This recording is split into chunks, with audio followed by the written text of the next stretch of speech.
সাবেক প্রধানমন্ত্রী BNP chairperson Begum খালেদার বিরুদ্ধে শেখ হাসিনার সময় অর্থাৎ আওয়ামী লীগ সরকারের সময় একটা মিথ্যা মামলায় যারা চ্যারিটেবল ট্রাস্ট নামে অভিহিত সেই ট্রাস্ট মামলায় তাকে সাজা দেওয়া হয়েছিল।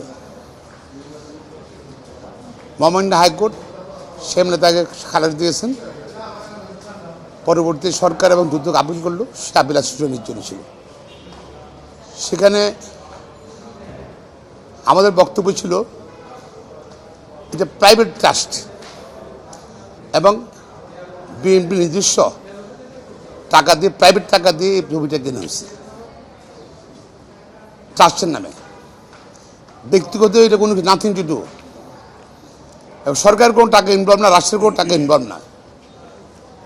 তারপরে এই মামলা কিন্তু আওয়ামী লীগ সরকার দুর্যোগকে ব্যবহার করে এই মামলা করেছিল বেগম খালেদার বিরুদ্ধে রাজনৈতিক হয়রানি করার জন্য,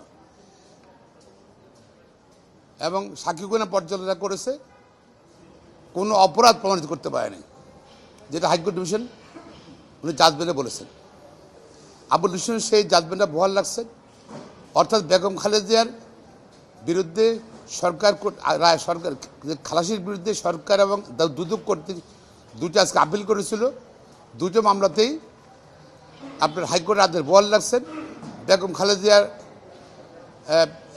যে তাকে অ্যাকুইটাল দিয়েছে, খালাট দিয়েছে,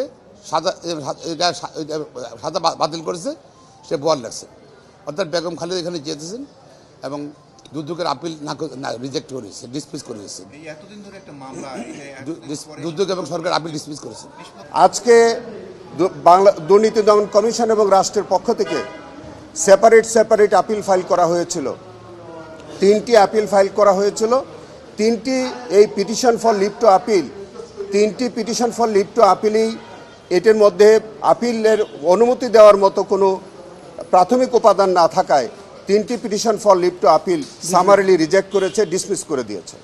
এবং তার মধ্য দিয়ে চূড়ান্তভাবে এই যে খালাস আদেশ যেটি হয়েছে মহামান্য হাইকোর্ট বিভাগের, এটি চূড়ান্তভাবে বহাল থাকলো এবং বেগম খালেদা জিয়া, জিয়াউল ইসলাম মুন্না এবং মনিরুল ইসলাম খান তারা যে মহামান্য হাইকোর্ট বিভাগ থেকে খালাসপ্রাপ্ত হয়েছেন সেই খালাস আদেশটা বহাল থাকলো।